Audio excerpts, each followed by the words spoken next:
আল্লাহর কাছে সিজদায় পড়ে দোয়া করো, 5 বেলার নামাজ পড়ে দোয়া করো, হে আল্লাহ আমরা তোমার গোলাম, আমার ভাইয়ের উপর আক্রমণ, তুমি তো নমরুদকে ধ্বংস করেছো, ফেরাউনকে ধ্বংস করেছো, ওই আল্লাহ এখনো আছে না নাই? আরে নবীর উম্মতের দল, আল্লাহর কোরআন বুকে লাগাও, নবীর সুন্নতের মালা গলায় লাগাও, সিজদায় পড়ে কাঁদো, চোখের পানি বৃথা যাবে না। আল্লাহ পাক রব্বুল আলামিন ওই বেঈমানদের ধ্বংস করার জন্য একটা সেকেন্ডও লাগবে না। তাদের কুদরত দারি বার কামাল, আনতা রব্বি আনতা হাসবি যুল জালাল, তুহি তাদের জলিলুল্লাহ জাহাদার, বহর হালে তুহি মেরা নিগাহদার। তকবীর হো জামা पे सारा खालिक अकबर, अल्लाह का नारा से हो कल्बू पे मुनव्वर। খুঁজে পেলেন ওই বিপক্ষের গৌর গোবিন্দ ধ্বংস হয়ে গেল, মুসলমানের বিজয় হয়েছে, যুগে যুগে মুসলমানের বিজয় হয়েছে, আমাদের পিছপা হওয়ার কোনো চিন্তা নাই। আল্লাহ পাক রব্বুল আলামিন বলেন আমলের ময়দানটাকে সুন্দর করে নাও, আমলের মাধ্যমে তুমি দোয়া করবা, আমি আল্লাহ রহমতের দরজা দিয়া বিজয়ের পতাকা উড়ানের ব্যবস্থা করে দিব। এরে নবীর উম্মতের দল, আমলের মধ্যে নেক আমল বেশি বেশি করবা, আমলটা যেন ইখলাসের সাথে হয়। বদ আমল 2 প্রকার, ফাহশা আর মুনকার। মুনকার এমন বদ আমল যেই আমলগুলো বুঝার জন্য দলিল লাগবে, সমাধান হবে না দলিল ছাড়া। যেমন সিজদা করা, এটা একটা সওয়াবের কাজ না গুনার কাজ। এই জোরে বলেন, সিজদা করা নেকের কাজ, কিন্তু এই সিজদা যদি আল্লাহকে না দিয়ে কেউ গায়রুল্লাহকে দেয়, গুনাহ হবে না সওয়াব হবে? জোরে বলেন, সিজদা কার জন্য? যদি বটগাছেরে দেয়, কবরে দেয়, পীরের ভাই, কিন্তু যারা দেয়, এরকম লোক আসেনি চট্টগ্রাম? কম না বেশি? যারা দেয় এরা কি গুনাহ মনে করে দেয়? আপনি যদি বলেন এটা গুনাহ, বলে কেন? বলে এটা শিরিক। কেন শিরিক? বলো দলিল দাও। মানবে না, দলিল দাও। বলে কেন শিরিক বলেছো? দলিল। আপনি বলবেন ইবাদতের সিজদা আল্লাহ ছাড়া আর কাউকে দেওয়া যাবে না, হারাম। আপনাকে পাল্টা জবাব দিবে, আমরা যে মাজারে সিজদা দেই, পীরের সিজদা দেই, এটা ইবাদতের সিজদা দেই না, এটা সম্মানের দেই, তাজিমান, তাজিমের সিজদা দেই। আপনাকে আবার যুক্তি পেশ করবে কোরআন থেকে, সম্মানের সিজদা আমরা নতুন দেই না, দলিল নাও। আদম আলাইহিস সালামকে আল্লাহ অর্ডার করছেন ফেরেশতারা সম্মানের সিজদা করো।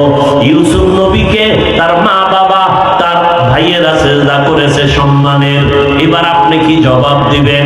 আপনি যদি পাল্টা প্রশ্ন করেন, এই মাজারে সিজদা দেনেওয়ালা ভাই, তুমি যে আদম নবীর দলিল দিলা, ইউসুফ আলাইহিস সালামের দলিল পেশ করলা, বলো তুমি আদমের উম্মত না ইউসুফের উম্মত, নাকি আখিরি নবীর উম্মত? কি বলবে? মুসা নবীর উম্মত? বলবে হ্যাঁ আমি আখিরি নবীর উম্মত, শেষ নবীর উম্মত।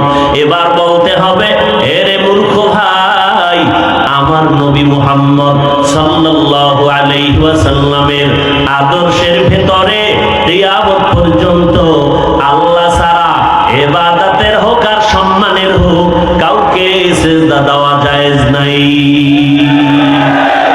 যদি আমার আল্লাহ ছাড়া অন্য কাউকে সম্মানের সিজদা দেওয়া জায়েজ হইতো, তাহলে দুনিয়াতে সবার পীরের থেকে বড় পীর আমার নবী, বড় বড় মুহাদ্দিস থেকে আমার নবী বড় কোনো তুলনা নাই। ইমামুল আউয়ালিন আল আখিরিন, বহরে সদকা রাহমাতাল লিল আলামিন, সাইয়্যিদুল কাউনাইন খাতমুল মুরসালিন, আখির আমদ বুদে ফখরুল আউয়ালিন। আমার নবীর থেকে দামি কোন পীর আসেনি চট্টগ্রাম? নাই? খুব একমত সবাই? এই চট্টগ্রামের মানুষ, আমার নবীজির থেকে বড় পীর কেউ আছে? বড় মুফতি সাহেব, বড় মুহাদ্দিস নাই? সবাই একমত। দুনিয়াতে দরবার শরীফ আছে না নাই? মদিনাতুল মুনাওয়ারা থেকে বড় দরবারের নাম কি? কথা বলেন, ভাববেন এক মিনিট নাকি? সরাসরি সত্য কথা বলতে বাজে কেন? মদিনাতুল মুনাওয়ারা থেকে বড় দরবার আছে কেন? আজমির শরীফ, মাইজবান্ডার শরীফ, আরো কত কত শরীফ। মদিনা শরীফ থেকে দামি কোন দরবার দুনিয়াতে মাজার আছে না নাই? বলো, নবী মুহাম্মদুর রাসূলুল্লাহ সাল্লাল্লাহু আলাইহি ওয়াসাল্লামের মাজার থেকে দামি মাজার কোনটা? সবাই বলেন।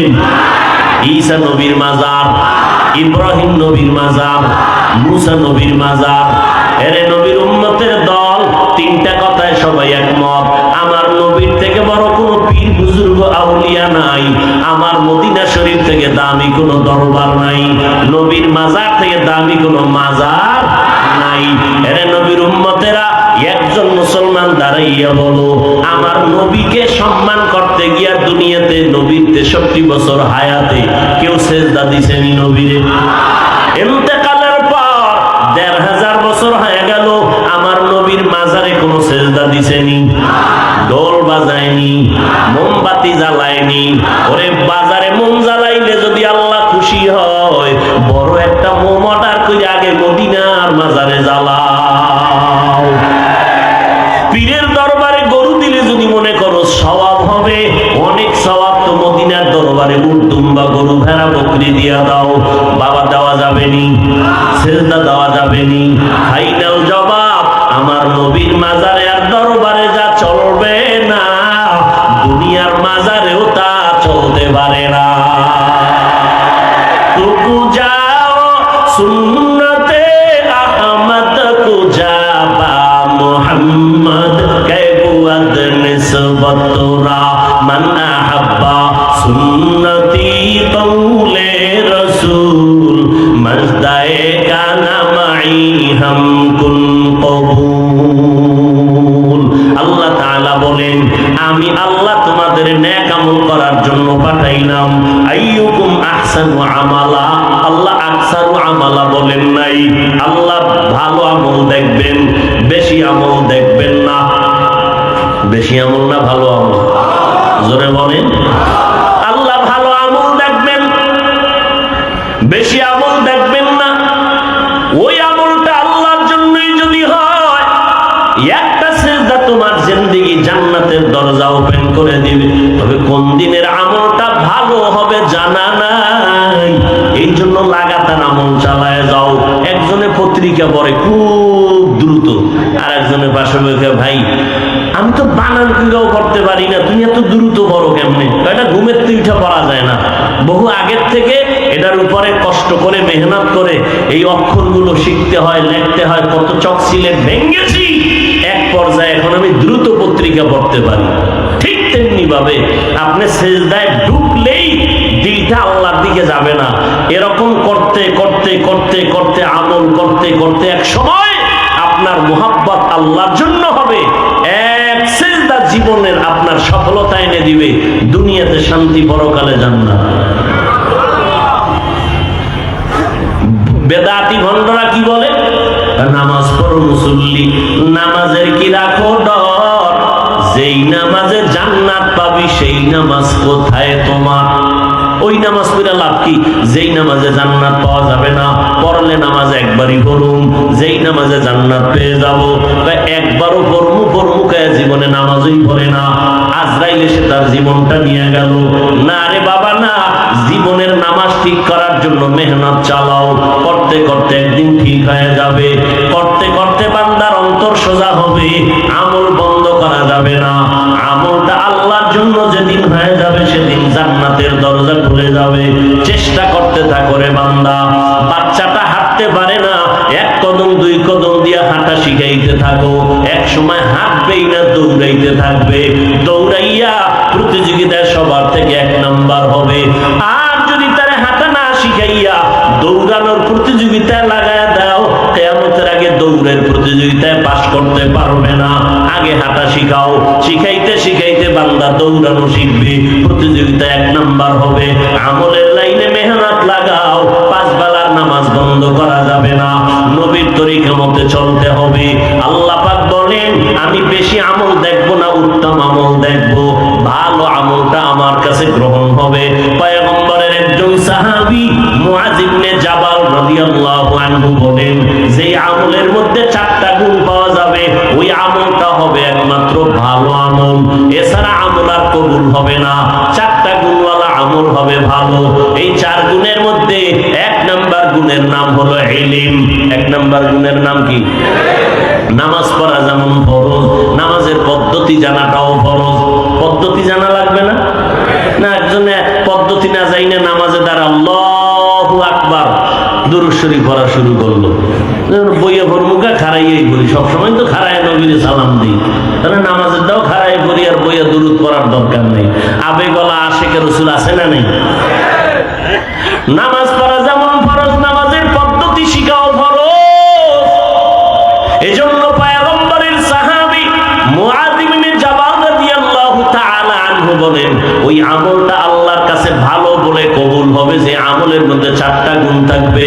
1 নাম্বার গুণের নাম হলো ইলম। ইলম আসার পথ 2টা, একটা হলো উস্তাদ আর একটা হলো কিতাব। একটার নাম রিজালুল্লাহ আর একটার নাম কিতাবুল্লাহ। আল্লাহর প্রতিনিধি দল, আল্লাহর পক্ষ থেকে দেওয়া কিতাব।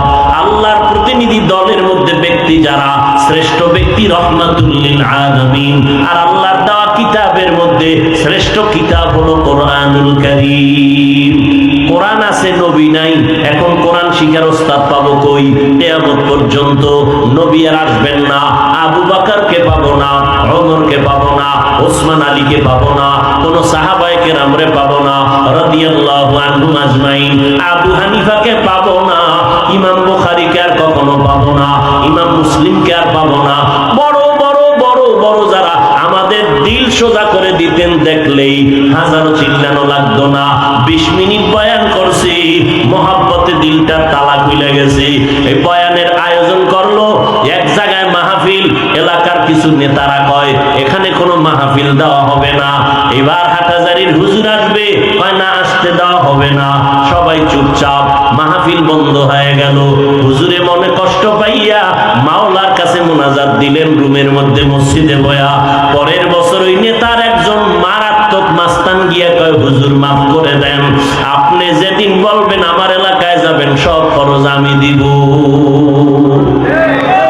এরকম আল্লাহওয়ালা যাদেরকে দেখলে মানুষের অন্তর সোজা হয়ে যাইত, দিলটা নরম হতো, চোখে পানি আসতো, এক এক করে সব আমাদের থেকে বিদায়। আমরা কিয়ামত পর্যন্ত আর আমরা নবী সাহাবায়ে কেরাম কাউকে পাবো না। কিয়ামত পর্যন্ত যাদেরকে দেখে আমাদের দিলটা সোজা করব, জান্নাতের টিকিটটারে ফাইনাল ভাবে নিব, এরা আমাদের মাথার তাজ। এরা হবে একটা দল, 2 দল হবে না। এই দলটার নাম একমাত্র শুধুমাত্র কেবলমাত্র উলামায়ে আহলে হক। উলামায়ে আহলে হক এরা নবীর ওয়ারিস, এদের মাধ্যমে জান্নাতের পথ খুঁজো। নবীর তরিকার লাইনটা খুঁজিয়া নিজে আমলের ময়দানে আগাও, ইলম অর্জন করো উলামায়ে কেরাম থেকে। উলামা বহু বচন, তার এক বচন হলো আলেম। ইলম শিখলে আলেম হওয়া যায়। কেমন? কোরআন হাদিসের ইলম শিখছি, এজন্য তিনি আলেম। আল্লাহ তাকে মুহাব্বতের নজরে নবীর মাধ্যমে বলেছেন, এরা নবীর ওয়ারিস, আম্বিয়ায়ে কেরামের। টাকা পয়সার ওয়ারিস না, এরা ইলমে নববী, ইলমে ওয়াহির ওয়ারিস। উলামায়ে কেরামের সামনে থাকো, তাদেরকে দেখে নিজের জিন্দেগি সুন্দর করে নাও। বিরোধিতা করবা না, কপাল পুড়তে সময় লাগবে না। উলামায়ে আহলে হকের অনুসরণ করো, তাদেরকে দেখে দেখে কোরআনের ইলম অর্জন করো। মুআয ইবনে জাবাল নবীর সাহাবী রাদিয়াল্লাহু আনহু বলেন, আল্লাহর কাছে ওই আমলটা বেশি প্রিয়, বেশি ভালো, যেই আমলের মধ্যে 4টা গুণ থাকবে। 1 নম্বর নাম্বার গুণের নাম ইলম, 2 নাম্বার গুণের নাম বিশুদ্ধ নিয়ত। বিশুদ্ধ ক্বালান নবী সাল্লাল্লাহু আলাইহি ওয়া আলিহি ওয়াসাল্লাম ইন্নামাল আ'মালু বিন্নিয়াত। পয়গম্বর বলেন সব আমলের ফলাফল হবে নিয়তের উপরে নির্ভর। ভালো নিয়তে আমল করবা ফলাফল ভালো, খারাপ নিয়তে করবা ফলাফল খারাপ। ক্বালান নবী সাল্লাল্লাহু আলাইহি ওয়াসাল্লাম নিয়াতুল মুমিন খায়রুম মিন আমালি। ভালো নিয়তটা আমলের থেকেও বড় দাম। এজন্য আল্লাহ পাক রব্বুল আলামিন বলেন বান্দা যত আমল করবা সব একমাত্র আমার রবের জন্য। খবরদার আমল করতে গিয়া রবের সাথে অন্যকে অংশীদার বানাইবা না।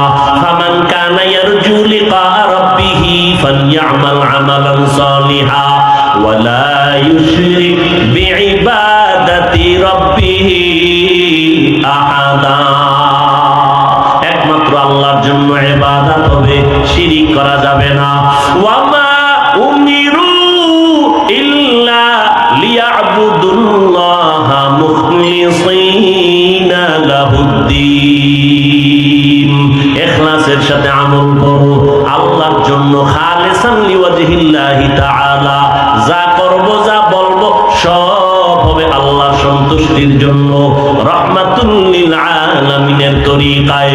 এজন্য ইব্রাহিম নবী আল্লাহর কাছে দোয়া করলেন ইন্না সালাতি ওয়া নুসুকি ওয়া মাহইয়ায়া ওয়া মামাতি লিল্লাহ ওয়া মামাতি লিল্লাহি রাব্বিল আলামিন।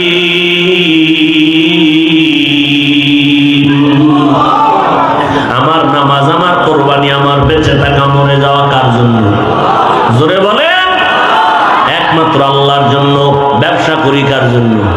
ও ব্যবসায়ী ভাইরা, আল্লাহর জন্য যদি ব্যবসা করেন এই ব্যবসা আপনাকে জান্নাতে নিবে।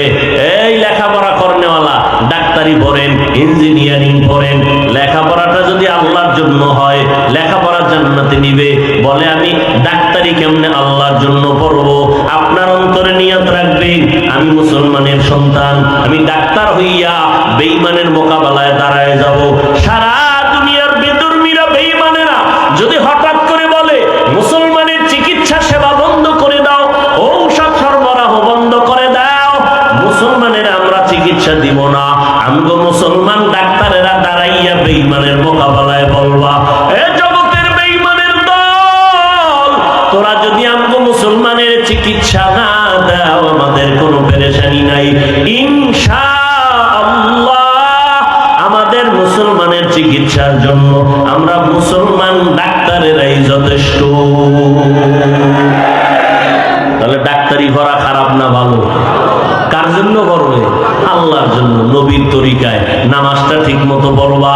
ও যুবক, স্কুলে পড়ো, কলেজে পড়ো, নামাজ বাদ দেওয়া যাবে? যাবে না। তোমার মতো কত যুবক স্কুল কলেজে পড়িও 5 বেলার নামাজ পড়ে। তোমার মতো যুবক র‍্যাব আর্মি পুলিশ বিডিআরের চাকরি করে 5 ওয়াক্ত নামাজ পড়ে। একটু নিজের বিবেকটাকে প্রশ্ন করো, তুমি কেন পারবা না? নিয়তটা সহি কইরা তুমি চলো, তোমার নিয়ত অনুযায়ী আল্লাহ বরকত দান করবেন। তোমার মতো কত বান্দা রাস্তায় গাড়ি চালায়, নামাজ ছাড়ে না, বালিশে মাথা লাগাইয়া যখন ঘুমাইতে যাও নিজেকে একটু প্রশ্ন করিও, আমার মতো বান্দা যুবক যদি গাড়ি চালাইয়া নামাজ পড়ে আমি কেন নামাজ পড়তে পারি না? আমি তো মুসলমান, আমি আল্লাহ মানি, নবী মানি, কোরআন মানি, হাদিস মানি, কিয়ামত মানি, আমি কেন নামাজ পড়তে পারি না? ও আল্লাহর বান্দারা, আপনাদের মতো কত আল্লাহর গোলাম চাকরি করে নামাজ পড়ে, ব্যবসা করে নামাজ পড়ে, নদীর মধ্যে মাছ ধরে নামাজ ছাড়ে না, কৃষি কাজ করে গামছা বিছাইয়া নামাজ পড়ে, নামাজ বাদ দেয় না। আপনি কেন পারবেন না? এর পর্দার আড়ালের আম্মা জানেরা, আপনাদের মতো কত মা এই এলাকায় অভাব নাই, 5 বেলার নামাজ পড়ে, তাহাজ্জুদ পড়ে।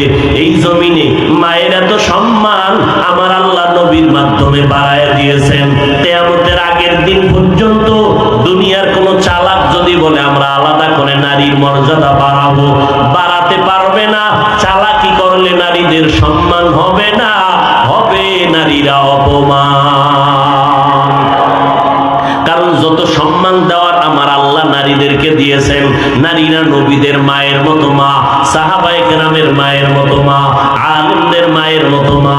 এই স্টেজে কত আলেম মাওলানা হয়ে গেল, মাথায় পাগড়ি দেওয়া হলো, কোরআনের হাফেজ হয়ে গেল, মাথায় পাগড়ি। কিয়ামতের ময়দানে আল্লাহ তাদেরকে ডাকবেন।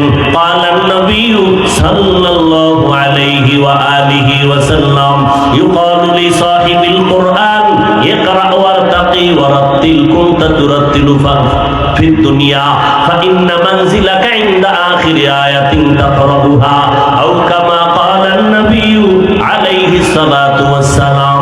কিয়ামতের দিন কোরআন পড়নেওয়ালাকে আল্লাহ বলবেন, এরে কোরআন পড়নেওয়ালা আসো, তুমি কোরআন তেলাওয়াত করো, আমি আল্লাহ নিজে শ্রবণ করব কুদরতের কান লাগাইয়া। এক আয়াত পড়বা, সুন্দর করে তার তিলের সাথে পড়ো, আর এক একতলা বিল্ডিং উঠে যাও। এইভাবে একটা একটা আয়াত পড়বে, আর লিফটের মাধ্যমে আল্লাহর জান্নাতের বিল্ডিং উঠতে থাকবে। আল্লাহর নবী অন্য হাদিসে বলেন, ক্বালান নবী সাল্লাল্লাহু আলাইহি ওয়া আলিহি ওয়া সাল্লাম মান ক্বারাআল কুরআনা ফাস্তাযহারাহু ফাআহাল্লা হালালা ওয়া হাররামা হারামা আদখালাহুল্লাহুল জান্নাহ ওয়া শাফাআহু ফি আশারাতিন মিন আহলি বাইতিহি কুল্লুহুম ক্বাদ ওয়াজাবাত লাহুম নার আও কামা ক্বালান নবী আলাইহিস সালাতু ওয়াস সালাম। কিয়ামতের ময়দানে একজন কোরআন পড়নেওয়ালা যারা আল্লাহর নবীর তরিকার উপরে জীবন চালাইলো, হালালের উপরে হারামকে বর্জন করলো, হাসরের ময়দানে আল্লাহ বলবেন, আমার কোরআন পড়নেওয়ালারা কই? জান্নাতের ময়দানে যাও। আমি আল্লাহ পাক শুধু তোমাকে একারে জান্নাতে দিব না, তোমার বংশের আপনজনের মধ্যে দেখো যারা জাহান্নামী হয়ে গেল, এদের মধ্যে 10 জনের সুপারিশ করো, আমি আল্লাহ তোমাদের সুপারিশ কবুল করিয়া তাদেরকেও জান্নাতে দিয়ে দিব।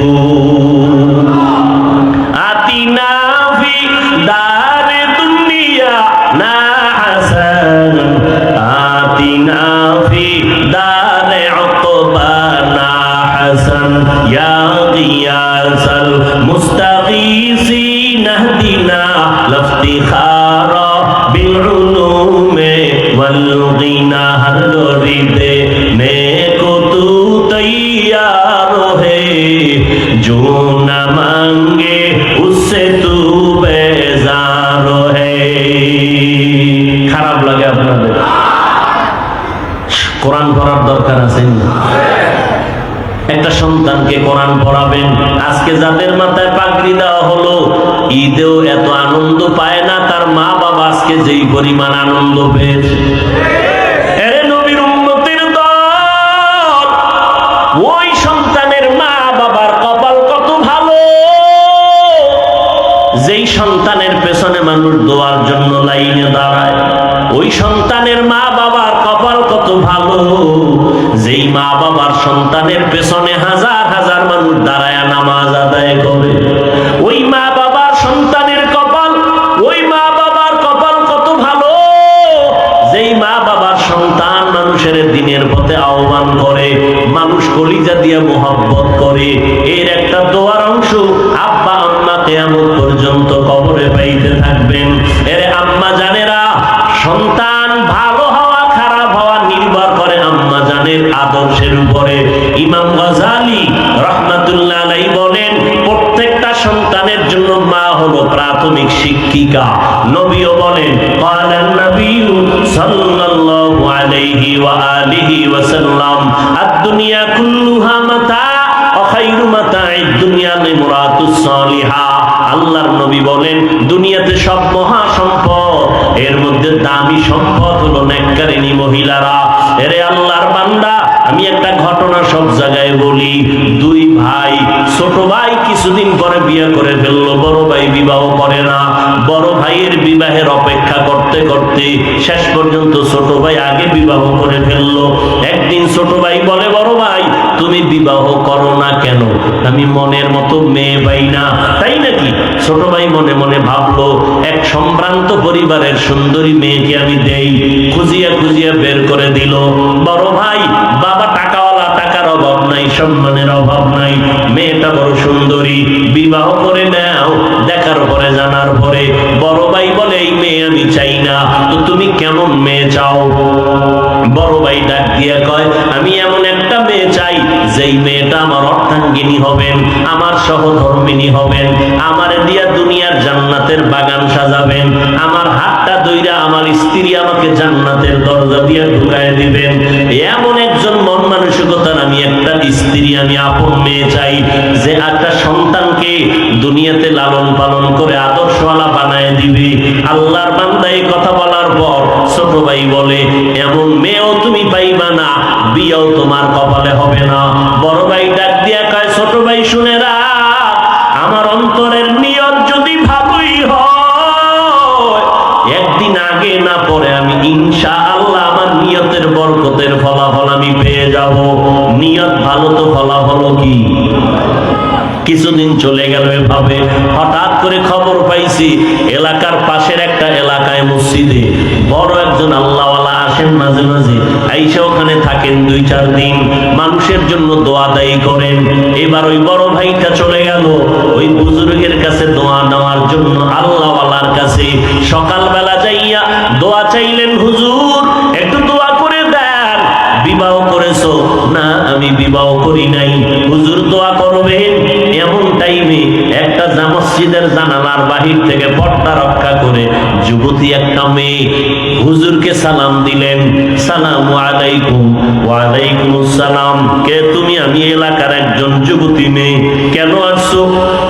হুজুর আমার আব্বা জান ঘরের মধ্যে অনেক অসুস্থ, আপনি একটু দোয়া করবেন। হুজুর বললেন, মা তোমার বিবাহ হয়েছে নি? দাম্পত্য জীবন শুরু করছো নি? মেয়েটা বলে, না করি নাই। কেন করো নাই রে মা? তোমার বয়সটা কত? বলে, বয়স আমার সীমানার অতিক্রম হতে চলছে, বিয়ে কেন বসো না? মেয়েটা ডাক দিয়া কয়, হুজুর মনের মতো যুবক ছেলে পাই না। কেমন ছেলে তুমি চাও? বলে, আমি একটা এমন ছেলে চাই যেই স্বামী হইয়া আমার হাতটা ধরে আমার জান্নাতের ভিতরে ঢুকায় দিবে, আর একটা সন্তান আমাকে দিবে যে সন্তান দুনিয়ার মানুষকে জান্নাতের পথে ডাকবে।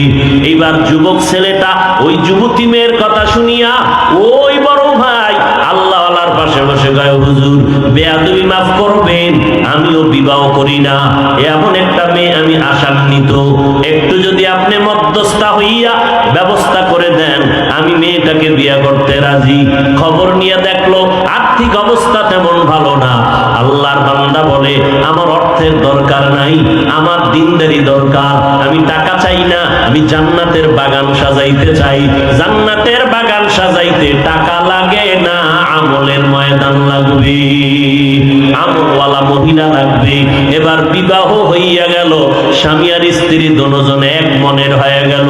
ফজরের নামাজ পড়ে যে আগে উঠবে, স্বামী উঠলে স্ত্রীকে ডাকে, স্ত্রী ঘুম থেকে উঠলে স্বামীকে ডাক দেয়। এইভাবে নামাজটা পড়ে। দুনিয়া সব একদিক, তার আল্লাহর মহব্বত আর ইবাদত আর একদিক।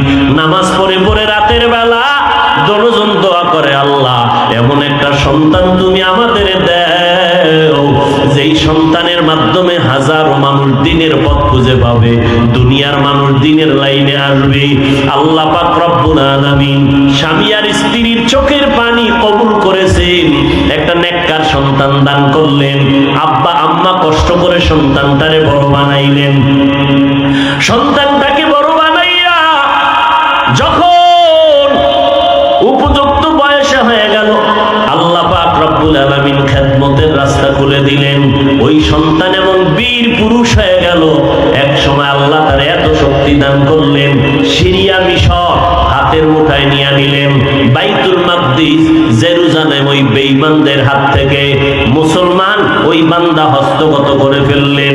জালেম বেঈমানের জুলুম থেকে বাইতুল মাকদিসকে হাতে নিয়েছেন বীর পুরুষ। ইতিহাসের পৃষ্ঠায় আজও তার নাম স্মরণ করে সারা দুনিয়াবাসী। গুগলের মধ্যে নামটা লেখা সার্চ দাও, ওই সন্তান আর কেউ নাই, সুলতান সালাউদ্দিন আইয়ুবী রহমাতুল্লাহি আলাইহি। কেবল মায়ের সন্তান।